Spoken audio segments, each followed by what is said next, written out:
Hello. Oh. There we go. Gonna wait until people get online. I'm finding all sorts of new Harry Potter remixes. No, I don't mind. Hello.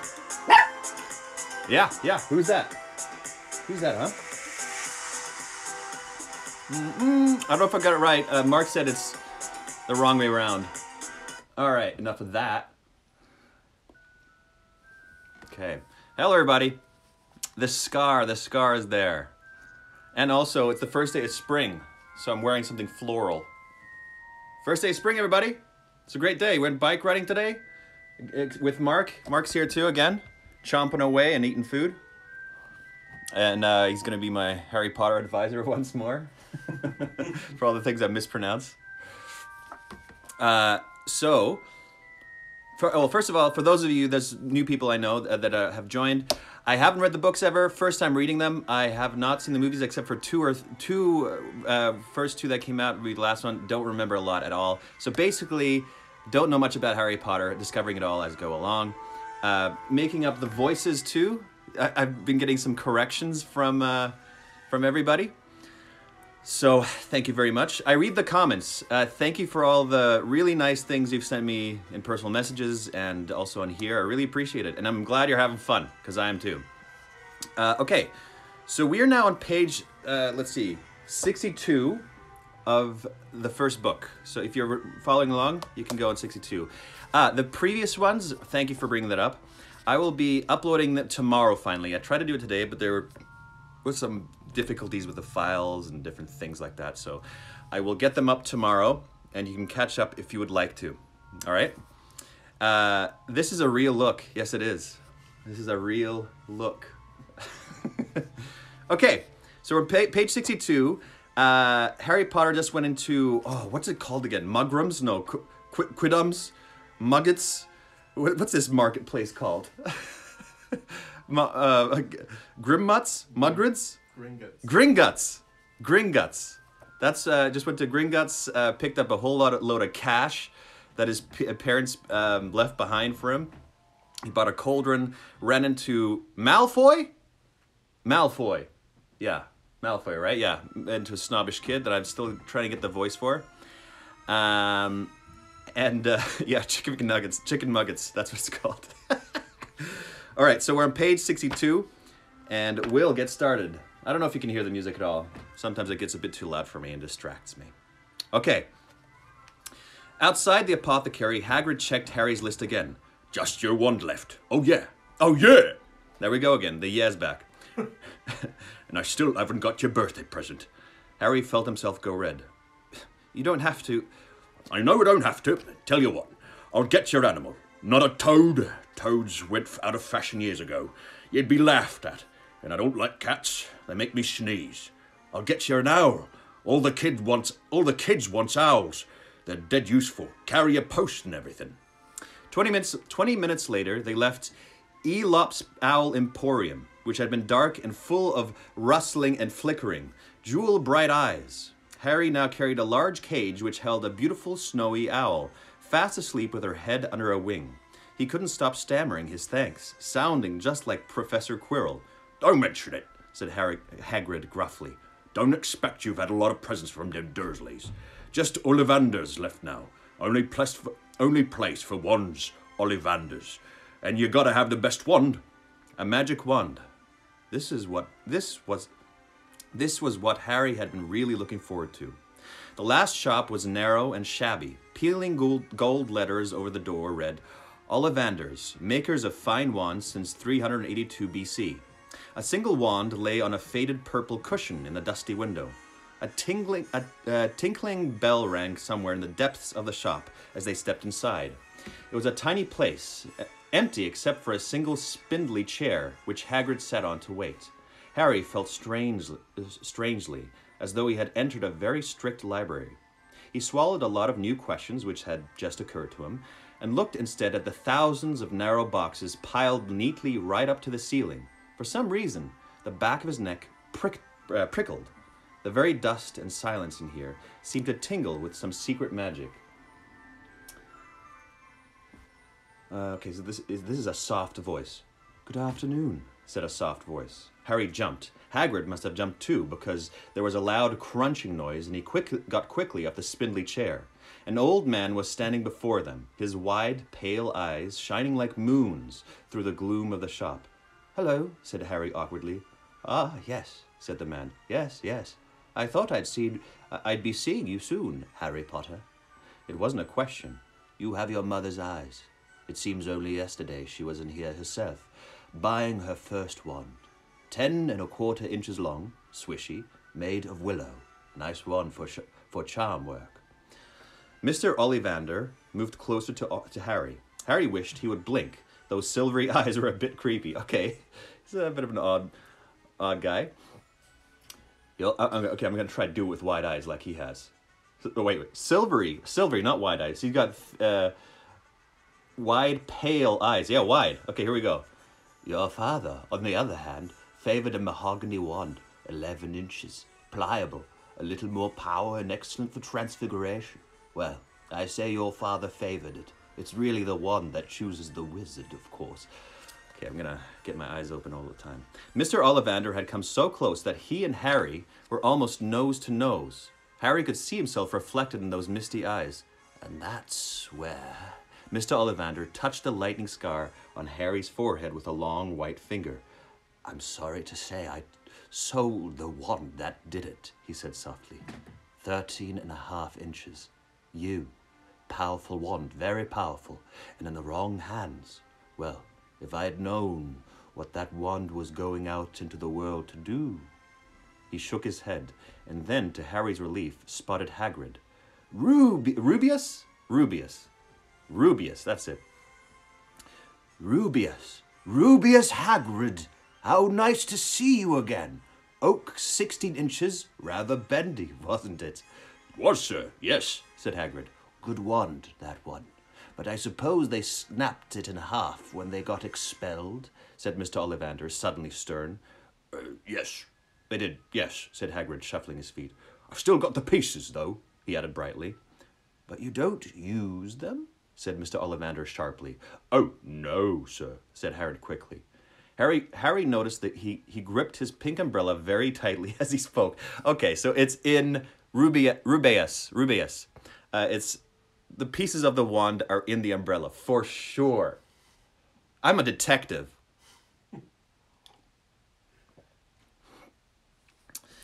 Said Mr. Ollivander, giving Hagrid a piercing look. Well now, Mr. Potter, let me see. He pulled a long tape measure with silver markings out of his pocket. Which is your wand arm? Well, I'm right-handed, said Harry. Hold out your arm. That's it. He measured Harry from shoulder to finger, then wrist to elbow, shoulder to floor, knee to armpit, and round his head. As he measured, he said, Every Ollivander wand has a core of a powerful magical substance, Mr. Potter. We use unicorn hairs, phoenix tail feathers, and the heartstrings of dragons. Ooh, I like that detail. No two Ollivander wands are the same, just as no two unicorns, dragons, or phoenixes are quite the same. And of course, you will never get such good results with another wizard's wand. Harry suddenly realized that the tape measure, which was measuring between his nostrils, was doing this on its own. Mr. Ollivander was flitting around the shelves taking down boxes. That will do, he said, and the tape measure crumpled into a heap on the floor. Right then, Mr. Potter. Try this one. Beech wood and dragon heartstring, 9 inches, nice and flexible. Just take it and give it a wave.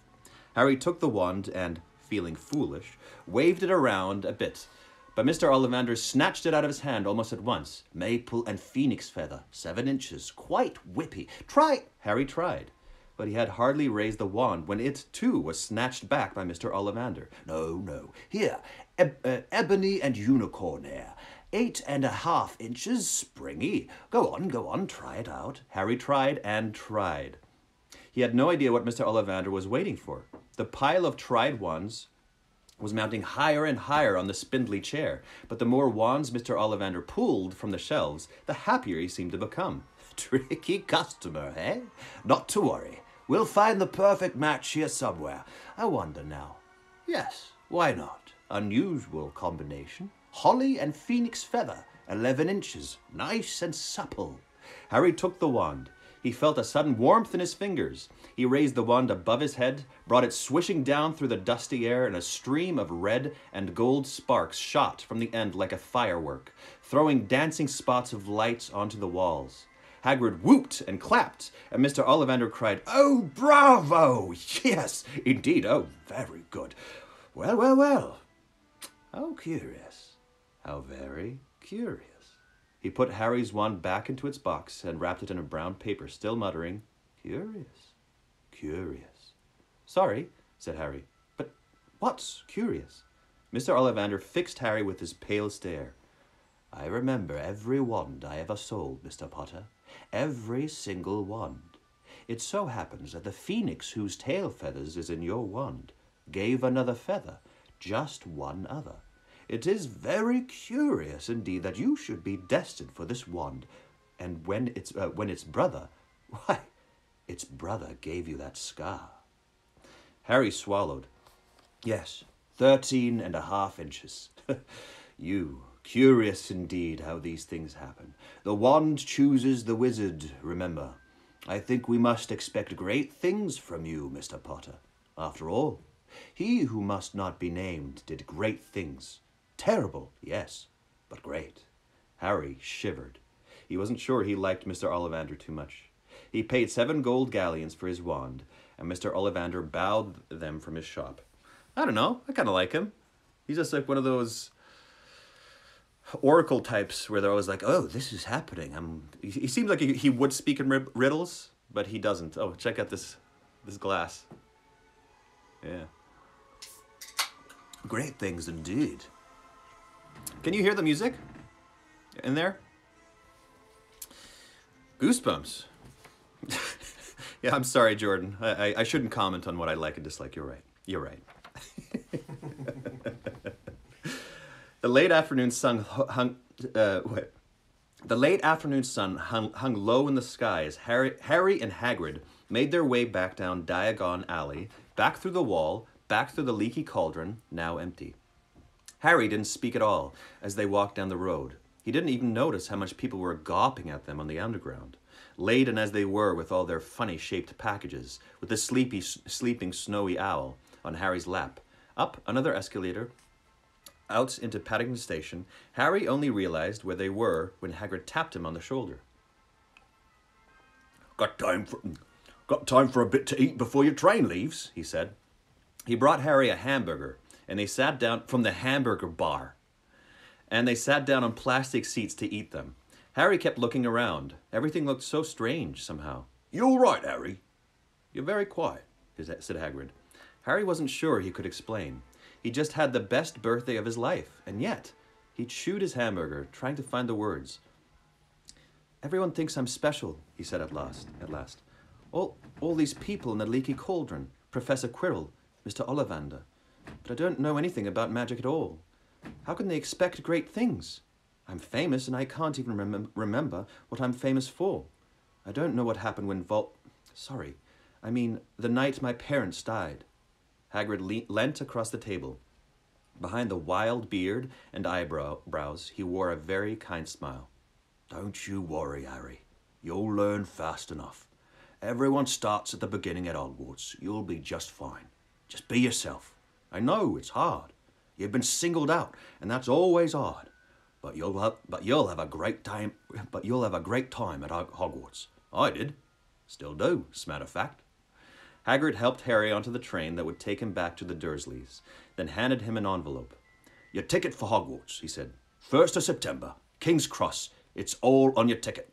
Any problems with the Dursleys, send me a letter with your owl. She'll know where to find me. See you soon, Harry." The train pulled out of the station. Harry wanted to watch Hagrid until he was out of sight. He rose in his seat and pressed his nose against the window, but he blinked and Hagrid was gone.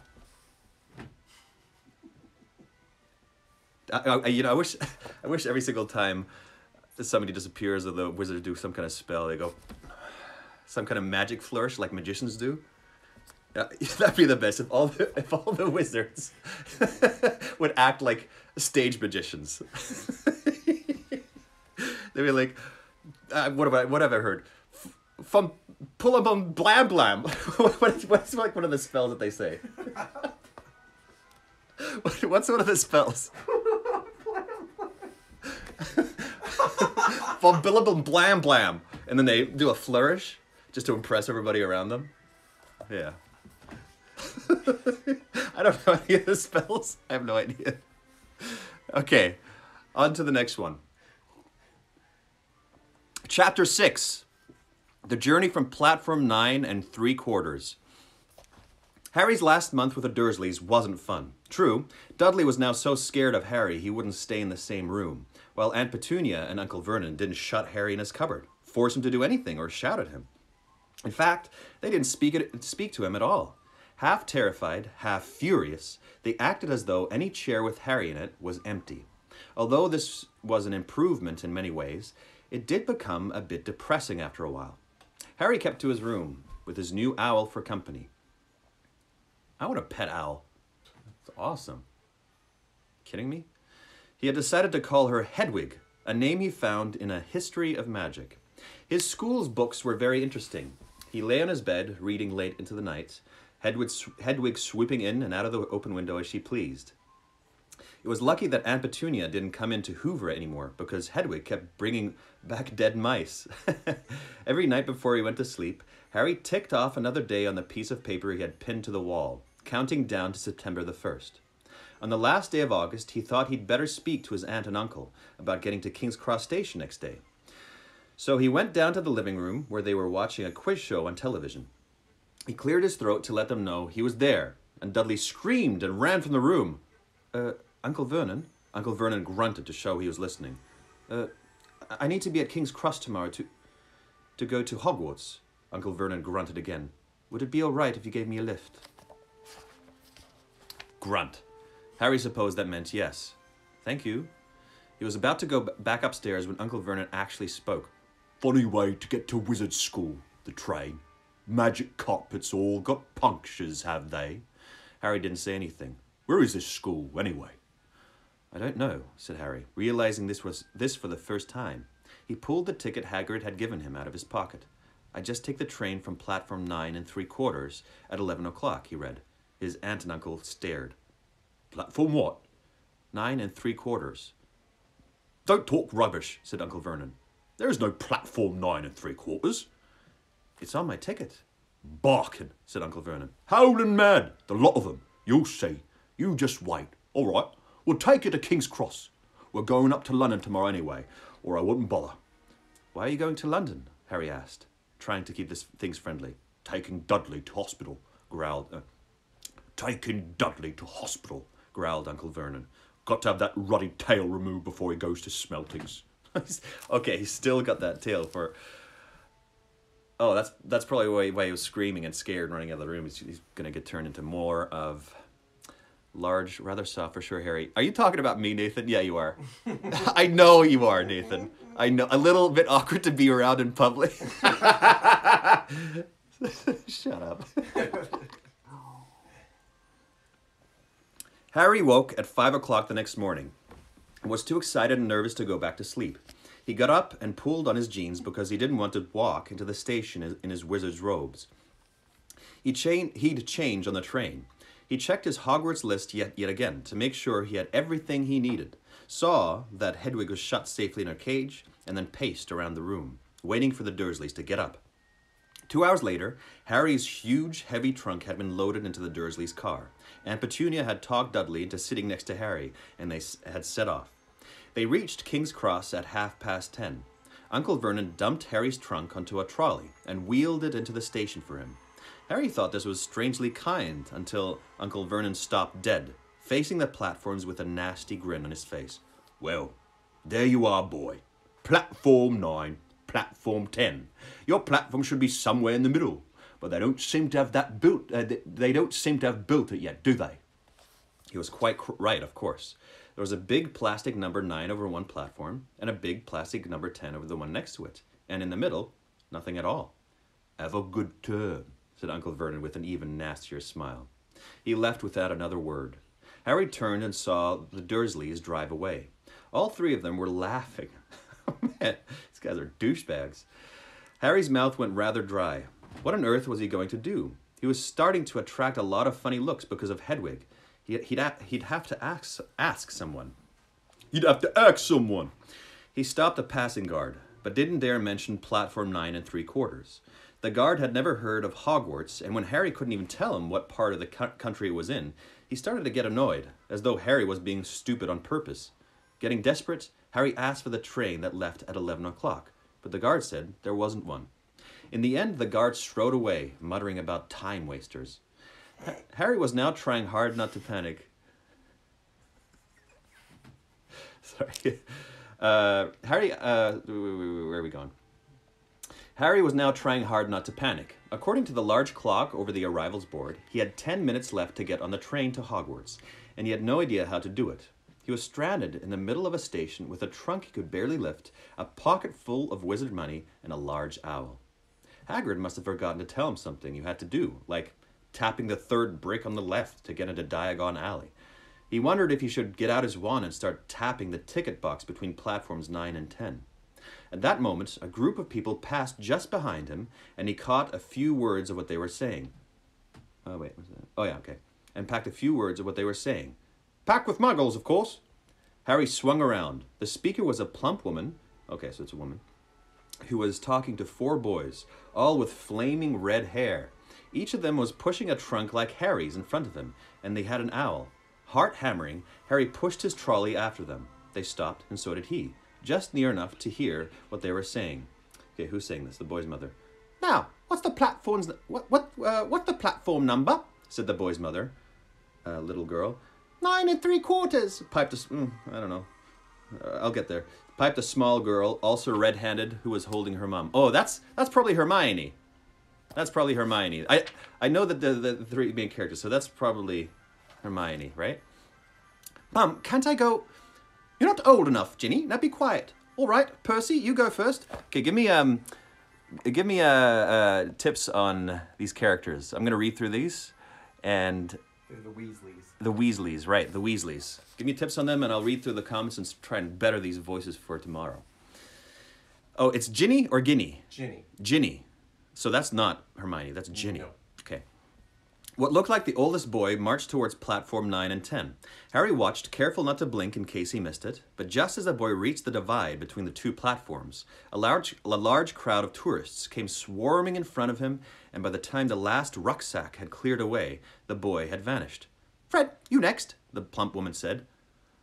I'm not Fred, I'm George, said the boy. Honestly, woman, call yourself our mother. Can't you tell I'm George? What? Sorry, George, dear. Only joking, I am Fred. What? Said the boy, and off he went. His twin called... Oh, okay. His twin called after him to hurry up, and he must have done, because a second later, he had gone. But how had he done it? Now the third brother was walking briskly toward the ticket barrier. He was almost there, and then, quite suddenly, he wasn't there. There was nothing else for it. Excuse me, Harry said to the plump woman. Hello, dear, she said. First time at Hogwarts? Ron's new too. Oh, right, okay. I know, there's Ron, Hermione, and Harry. Okay, so this is the Ron family. Huh? The Weasleys. The Weasleys. No, I'm going to call them the Ron family. I don't care about the Weasleys. They're the Ron family.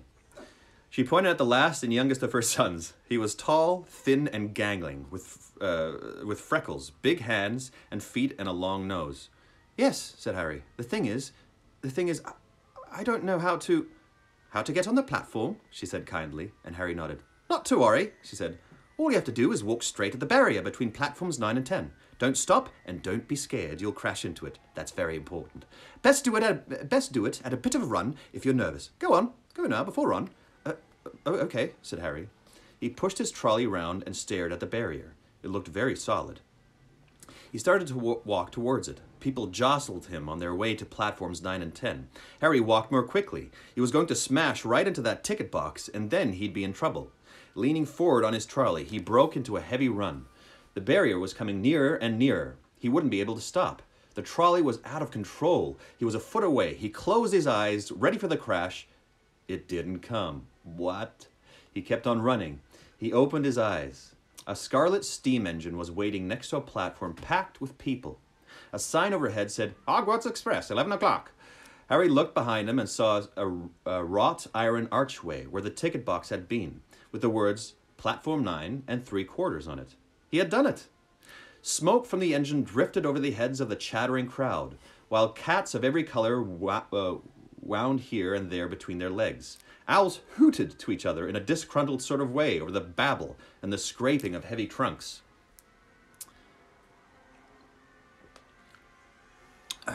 Okay. The first few carriages were already packed with students, some hanging out of the window to talk to their families, some fighting over seats. Nobody to talk to Harry because he's an orphan. Harry pushed his trolley off down the platform in search of an empty seat. He passed a round-faced boy who was saying, Gran, I've lost my toad again. Oh, Neville, he heard the old woman sigh. A boy with dreadlocks was surrounded by a small crowd. Give us a look. Lee, go on. The boy lifted the lid of a box in his arms, and the people around him shrieked and yelled as something inside poked out a long, hairy leg. Oh. Harry pressed on through the crowd until he found an empty compartment near the end of the train. He put Hedwig inside first, and then started to shove and heave his trunk towards the front door. He tried to lift it up on the steps, but could hardly raise one end, and twice. He dropped it painfully on his foot. Want a hand? It was one of the red-haired twins he'd followed to the ticket box. Yes, please, Harry panted. Oi, Fred, come here now. With the twins' help, Harry's trunk was at last tucked away in the corner of the compartment. Thanks, said Harry, pushing his sweaty hair out of his eyes. What's that? Said one of the twins suddenly, pointing at Harry's lightning scar. Blimey, said the other twin. Are you? He is, said the first twin. Aren't you? He added to Harry. What? Said Harry. Harry Potter, chorused the twins. I think I'm going to do that every time. Oh, him, said Harry. I mean, yes, I am. The two boys gawped at him, and Harry felt himself going red. Then, to his relief, a voice came floating in through the train's open door. Fred, George. I don't know who's talking, so. Are you there? Oh, it's the mom. Come in, Mum. The last look at Harry, the twins hopped off the train. Harry sat down next to the window where, half hidden, he could watch the red-haired family on the platform and hear what they were saying. Their mother had just taken out her handkerchief. Yeah, actually, Nathan talked to me about this today. He's going to do an online trivia event at the end of this first book. And, you know, we're about a quarter through. So I think that might be fun. And if each one to do a trivia, maybe he'll do a live stream of watching the actual movie so I can see the differences. Who knows? Okay. Where are we at? Youngest boy. Their mother had just taken out her handkerchief. Ron, you've got something on your nose. The youngest boy tried to jerk out of the way, but she grabbed him and began rubbing the end of his nose. Mum, get off! He wriggled free. His ickle Ronnie got something on his nosey, said one of the twins. Shut up! Okay, I gotta find different voices for Harry and for Ron. What kind, describe, I know I'm gonna get to Ron, but like describe him a little bit so I can find a voice for him. Anybody online? Because right now, he's just a kid to me. I don't have nothing for him. Anyway, you let me know. I'll come to you for further instruction on Ron and also Hermione. Okay? Where's Percy? Said their mother. He's coming now. The oldest boy came striding into sight. He'd already changed into his billowing black Hogwarts robes, and Harry noticed a shiny silver badge on his chest with the letter P on it. Ron is slangish a bit, insecure a little bit. He's 11. Yeah, I know he's a kid. Slightly whiny. Okay. So the oldest boy, I don't know who that is either. Can't stay long, Mother, he said. I'm up front. The Perfects have got 2 compartments to themselves. Oh, are you a prefect? Oh, are you a prefect, Percy? Said one of the twins, with an air of great surprise. You should have said something. We had no idea. Hang on, oh gosh, these twins. Hang on, I think I remember him saying something about it, said the other twin. Once, or twice, a minute, all summer. Oh, shut up, said Percy the prefect. How come Percy gets the new robes anyway, said one of the twins. Because he's a prefect, said the mother fondly. All right, dear. Well, have a great term. Send me an owl when you get there. She kissed Percy on the cheek and he left. Then she turned to the twins. Now you two, this year you behave yourselves. If I get one more owl telling me you've blown up a toilet or blown up a toilet, we've never blown up a toilet. Great idea though. Thanks, Mum. It's not funny. And look after Ron. Don't worry. Ickle Ronnykins is safe with us. Ron. Shut up, said Ronnie again. Yeah. He was almost as tall as the twins already, and his nose was still pink where his mother had rubbed him. Hey, Mum, guess what? Guess who we just met on the train? Harry leant back quickly so they couldn't see him looking. You know that black-haired boy who was near us in the station? Know who he is? Who? Harry Potter! Harry heard the little girl's voice. Oh, Mum, can I go on the train? That's not a little girl, that's like a little grandma. Oh, Mum, can I go on the train and see him? Mama, please. Yeah. You've already seen him, Ginny, and the poor boy isn't something you goggle at in a zoo. Is he really, Fred? How do you know? Asked him. Saw a scar. It's really there, like lightning. Poor dear. No wonder he was alone. I wondered. He was ever so polite when he asked how to get to the platform. Never mind that. Do you think he remembers what you-know-who looks like? Their mother suddenly became very stern. I forbid you to ask him, Fred. No, don't you dare. As though he needs reminding of that on his first day at school. All right. Keep your hair on. A whistle sounded. Hurry up, said the mother.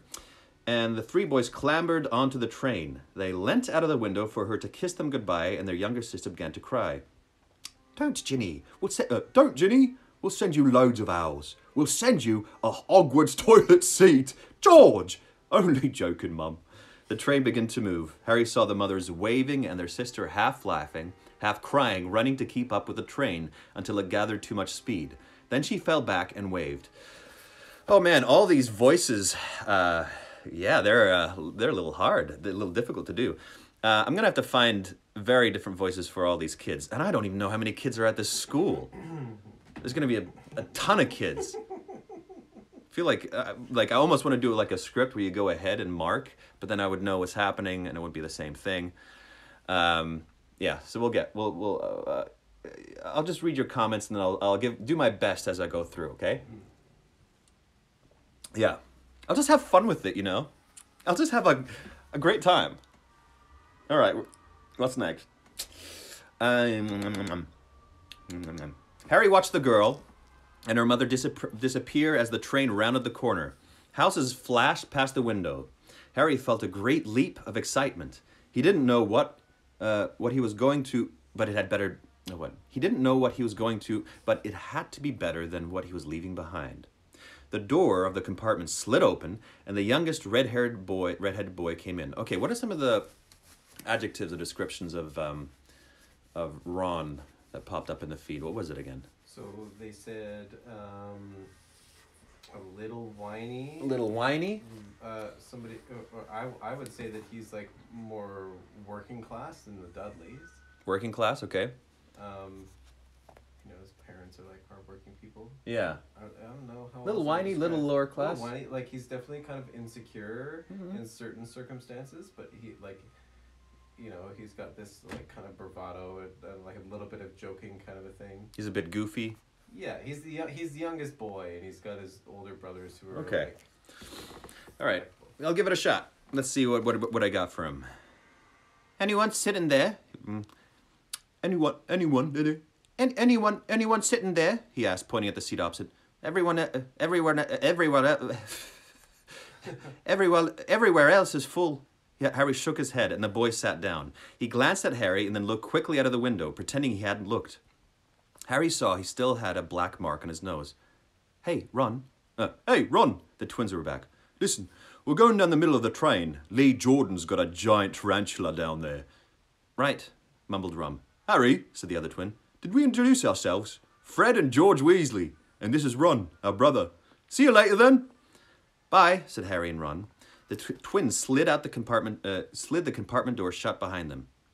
Are you really Harry Potter? Ron blurted out. Harry nodded. Oh, well, I thought it might be one of Fred and George's jokes, said Harry. And have you really got, you know, he pointed at Harry's forehead. Harry pulled back his fringe to show the lightning scar. Ron started. So that's where you know who... Yes, said Harry, but I can't remember it. Nothing? Said Ron eagerly. Well, I remember a lot of green light, but nothing else. Wow, said Ron. Thanks. It probably is my worst voice so far. I'm trying to get it down. I don't know what So to they're do. saying mumbly. Mumbly. Okay, that's a bit mumbly. He sat and stared at Harry for a few moments. Then, as though he had suddenly realized what he was doing, he looked quickly at the window again. Are all your family wizards? Asked Harry, who found Ron just as interesting as Ron found him. He's just not that jumpy. He's interested but tries not to show it. Okay. Yes, I think so, said Ron. I think Mum's got a second cousin who's an accountant, but we never talked to... Oh, you okay, buddy? Hey. I think Mum's got a second cousin who's an accountant, but we never talk about him. It's a bit too jumpy still.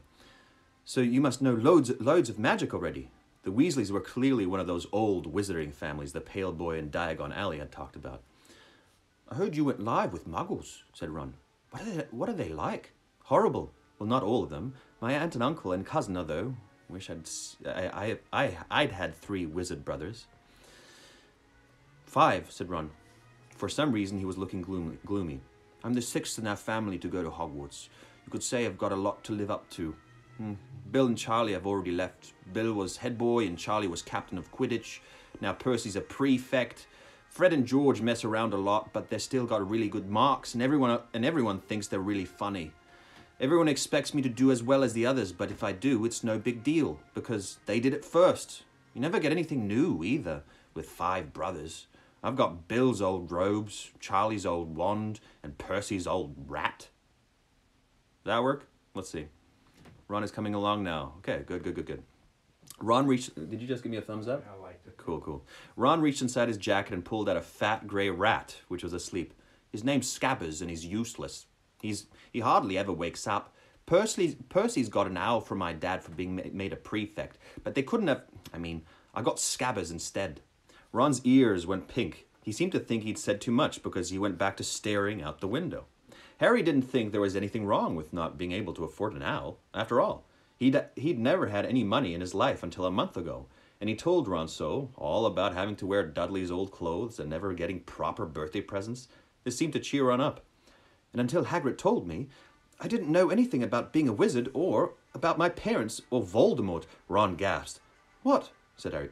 You said you know whose name, said Ron, sounding both shocked and impressed.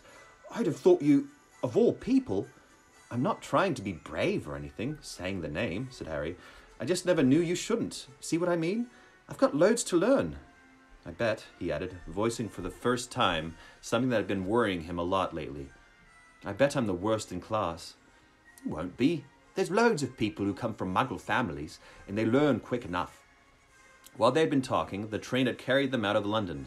Now they were speeding past fields full of cows and sheep. They were quiet for a while, watching the fields and lanes flick past. Around 12:30, there was a great clattering outside in the corridor, and a smiling, dimpled woman slid back their door and said, Anything off the trolley, dears? Harry, who hadn't had any breakfast, leapt to his feet, but Ron's ears went pink again, and he muttered that he brought sandwiches. Okay, is this going to be a thing? His ears go pink throughout the whole series? I bet it is. His ears are just like, oh, his ears are pink again. Embarrassed Ron.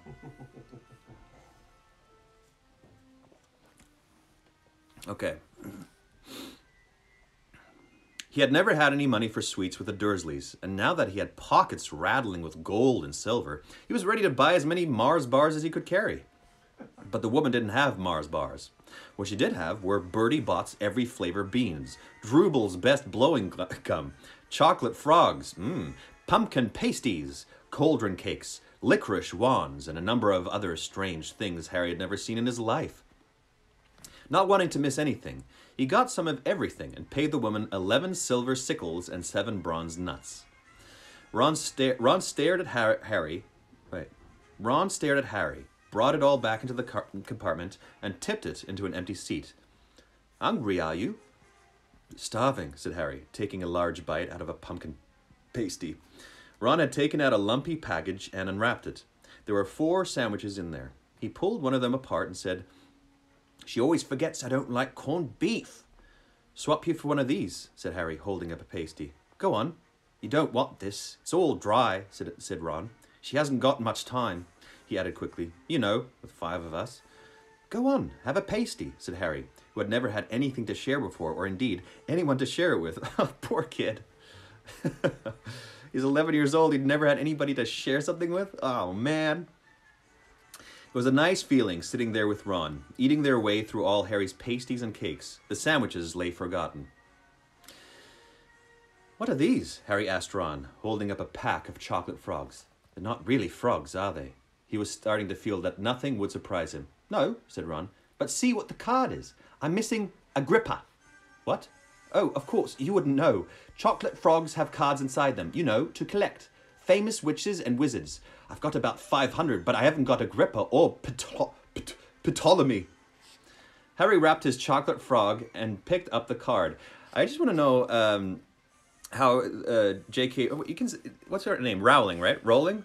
J.K. Rowling? Rowling? I don't even know how to pronounce her name. J.K. Rowling?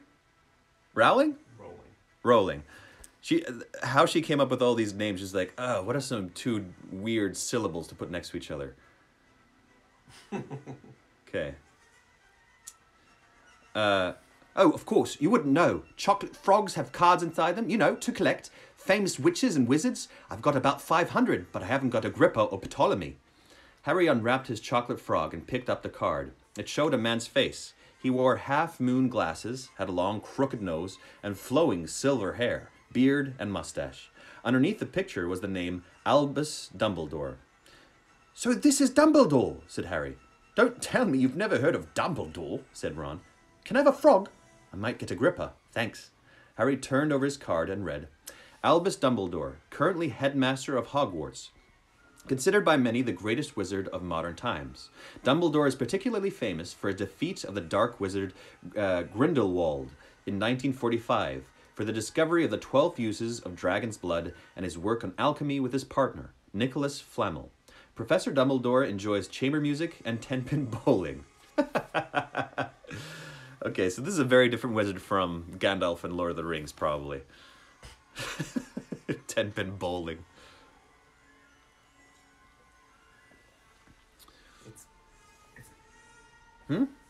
What is it? It's pasties. Pasties, not pasties? It's not paper. All right, pasties it is then.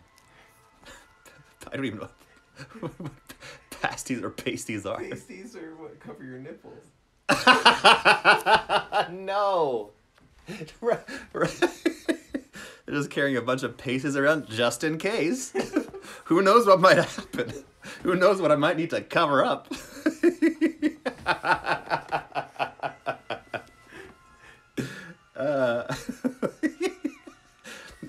Swap you some of your treats for some pasties. Okay. Harry turned the card back over and saw to his astonishment that Dumbledore's face had disappeared. "He's gone." "Well, you can't expect him to hang around all day," said Ron. "He'll be back." "No," his voice. "No, I've got Morgana again, and I've got about 6 of her. Do you want it? You can start collecting." Ron's eyes strayed to the pile of chocolate frogs waiting to be unwrapped. "Help yourself," said Harry. "But in, the Muggle world, people just stay put in photos." "Do they? What? They don't move at all?" Ron sounded amazed. "Weird." Harry stared as Dumbledore sidled back into the picture on his card and gave him a small smile. "That's cool." Ron was more interested in eating the frogs than looking at the famous witches and wizards cards, but Harry couldn't keep his eyes off them. Soon, he had not only Dumbledore... Okay, so the soundtrack has gotten to some kind of epic point that's really bugging me, so I'm going to go back to the beginning of it. It's like, "Mah! They're fighting someone, probably." "Hello, Nathan." But Harry couldn't keep his eyes on them. Soon, he had not only Dumbledore and Morgana, but Hengist of Woodcroft, Alberic Grunion, Circe, Paracelsus, and Merlin. He finally tore his eyes away from the druidess Cleodna, who was scratching her nose to open a bag of Bertie Bott's every flavor beans. "You want to be careful with those," Ron warned Harry. When they say every flavor, they mean every flavor. You know, you get all the ordinary ones like chocolate and peppermint and marmalade, but then you get spinach and liver and tripe. George reckons he had a bogey-flavored one once. Ron picked up a green bean. Ron picked up a green bean, looked at it carefully, and bit into the corner. Ugh! See? Sprouts! They had a good time eating the every flavor beans. Harry got toast, coconut, baked bean, strawberry, curry, grass, coffee, sardine, and was even brave enough to nibble the end of a funny gray one Ron wouldn't touch, which turned out to be pepper. Oh, that's so fun. It's kind of like jelly bean boxes where you don't know what to eat, really. Every flavor.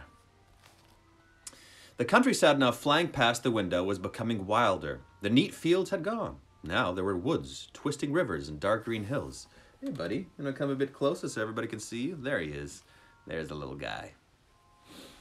There was a knock on the door of their compartment, and the round-faced boy Harry had passed on platform 9 3/4 came in. He looked tearful. "Sorry," he said, "but have you seen a toad at all? When they shook their heads, he wailed, "I've lost him! He keeps getting away from me!" I don't know who that is. "He'll turn up," said Harry. "Yes," the boy said miserably. "Well, if you see him..." He left. "Don't know why he's so bothered," said Ron. "If I'd bought a toad, I'd lose it quickly as I could. Mind you, I've brought scabbers, so I can't talk." The rat was still snoozing on Ron's lap. "He might have died, and you wouldn't know the difference," said Ron in disgust. Okay. "I tried to turn him yellow yesterday to make him more interesting, but the spell didn't work. I'll show you. Look." He rummaged around in his trunk and pulled out a very battered-looking wand. It was chipped in places, and something white was glinting at the end. Unicorn's hair nearly poking out. Anyway, he had just raised his wand when the compartment door slid open again. The toadless boy was back, but this time he had a girl with him. She was already wearing her new Hogwarts robes. Okay, so this is... Well, I don't know. It might be Hermione. Because I know they're a throuple, those three. "Has anyone seen a toad? Neville's lost one," she said. She had a bossy sort of voice. Okay, that's good. Bossy sort of voice, lots of bushy brown hair, and rather large front teeth. Yeah, okay, that's Hermione. Give me some adjectives. Let me know what what kind of person she is. "We've already told him we haven't seen it," said Ron, but the girl wasn't listening. She was looking at the wand in his hand. "Oh, are you doing magic? Let's see it then." She sat down. Ron looked taken aback. All right." He cleared his throat. "Sunshine, daisies, buttermellow. Turn this stupid fat rat yellow." He waved his wand, but nothing happened. Scabbers stayed grey and fast asleep. Bossy. Bushy hair, yeah.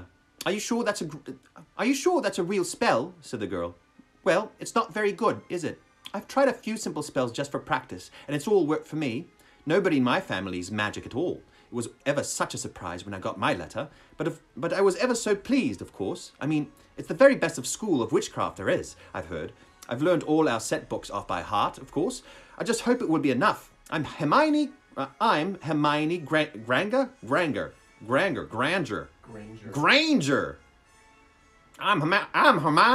by the way. Who are you?" "Well, it's not very good, is it? I've tried a few simple spells just for practice." No, okay, so that's stupid. "I'm Hermione Granger, by the way. Who are you?" She said all this very fast. Okay, so she's a fast talker. She's bossy. Okay. Okay, so that works. That's a good... pedantic, rule follower. All right. Very smart. Okay, sweet. She said all this very fast, and she talks fast. Okay. Harry looked at Ron and was relieved to see by his stunned face that he hadn't learned all the set books off by heart either. I'm Ron Weasley," Ron muttered. "Harry Potter," said Harry. "Are you really?" said Hermione. "I know all about you, of course. I got a few extra books for background reading, and you're in modern magical history, and the rise and fall of the dark arts, and great wizarding events of the 20th century. "Am I?" said Harry, feeling dazed. "Goodness, didn't you know? I'd have found out everything I could if it was me," said Hermione. "Do either of you know what house you'll be in? I've been asking around, and I hope I'm in Gryffindor. It sounds by far the best. I heard Dumbledore himself was one, but I suppose Ravenclaw wouldn't be too bad. Anyway, we'd better go and look for Neville's toad. You two had better change, you know. I expect we'll be there soon." Ooh, and she left, taking the toadless boy with her. I got 10 minutes left. Let's see. Are we going to get to the end of this chapter? It seems like we always have to end in the middle. Hey, we might get there. Whatever house I'm in, I hope she's not in it, said Ron. He threw his wand back into his trunk. Stupid spell. George gave it to me, but he knew it was a dud. What house are your brothers in? Asked Harry. Gryffindor, said Ron. Gloom seemed to be settling on him again. Mum and Dad were in too. I don't know what they'll say if I'm not. I don't suppose Ravenclaw would be too bad, but imagine if they put me in Slytherin. That's the house I mean, you know who was in. Yeah, said Ron. He flopped back into his seat, looking depressed. You know, I think the end of Scabbers' whiskers are a bit lighter. Oh, no, that's Harry. You know, I think the ends of Scabbers' whiskers are a bit lighter, said Harry, trying to take Ron's mind off things. So what do your oldest brothers do now that you've left, anyway? Harry was wondering what a wizard did once he'd finished school. Charlie's in Romania studying dragons, and Bill's in Africa doing something for Gringotts, said Ron. Did you hear about Gringotts? It's been all over the Daily Prophet, but I don't suppose you get that with the Muggles. Someone tried to rob a high-security vault. Harry stared. Really? What happened to them? Nothing. That's why it's such big news. They haven't been caught. My dad says it must have been a powerful dark wizard to get round Gringotts, but they don't think they took anything. That's what's odd. Of course, everyone gets scared when something like this happens in case you know who's behind it. Harry turned this news over in his mind. He was starting to get a prickle of fear every time you-know-who was mentioned. He supposed this was all part of entering the magical world, but it had been a lot more comfortable saying Voldemort without worrying. What's your Quidditch team? Ron asked. I don't know any, Harry confessed. What? Harry looked dumbfounded. Oh, you wait. It's the best game in the world. And he was off, explaining all about the 4 balls and the positions of the 7 players, describing famous games he had been to with his brothers, and the broomstick he'd like to get if he had the money. He was just taking Harry through the finer points of the game, when the compartment door slid open yet again. But it wasn't Neville, the toadless boy, or Hermione Granger this time. 3 boys entered, and Harry recognized the middle one at once. It was the pale boy from Madame Malcolm's robe shot. Oh, Malfoy. He was looking at Harry with a lot more interest than he'd shown back in Diagon Alley. Is it true, he said. They're saying all down the train that Harry Potter's in this compartment. So it's you, is it? Yes, said Harry. He was looking at the other boys. Both of them were thick-set and looking extremely mean.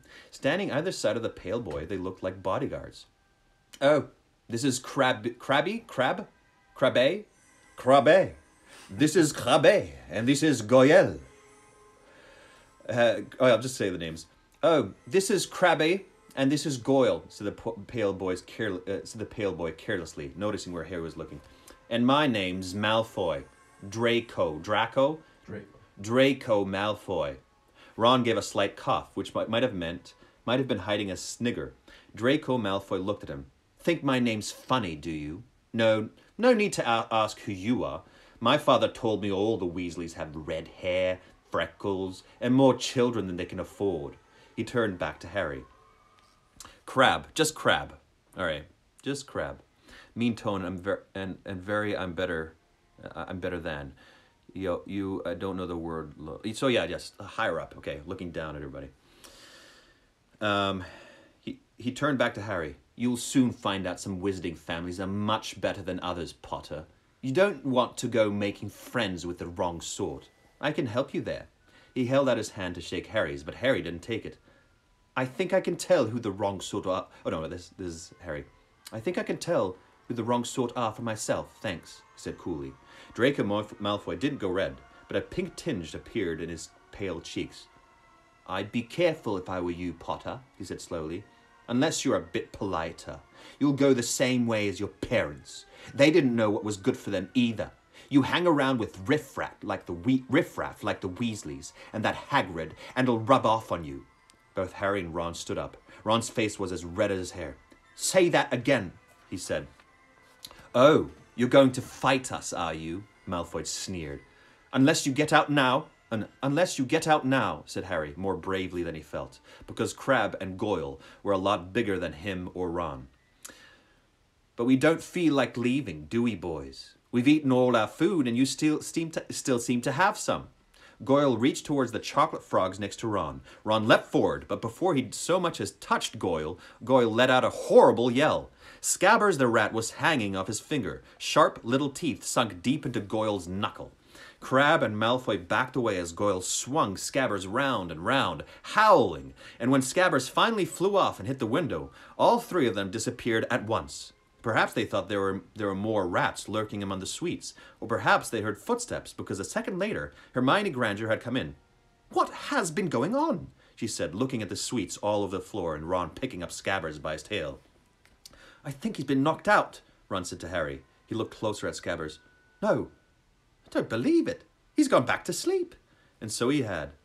"You've met Malfoy before?" Harry explained about their meeting in Diagon Alley. Okay, we got 4 minutes left. "I've heard about his family," said Ron darkly. "There was some of the first to come back to our side after you-know-who disappeared. Said they'd been bewitched. My dad doesn't believe it. He says Malfoy's father didn't need an excuse to go over the dark side." He turned to Hermione. "Can we help you with something?" "You'd better hurry up and put your robes on. I've just been up to the front to ask the driver, and he says we're nearly there. You haven't been fighting, have you? You'll be in trouble before we even get there." Scabbers have been fighting, not us," said Ron, scowling at her. "Would you mind leaving while we get changed?" "All right.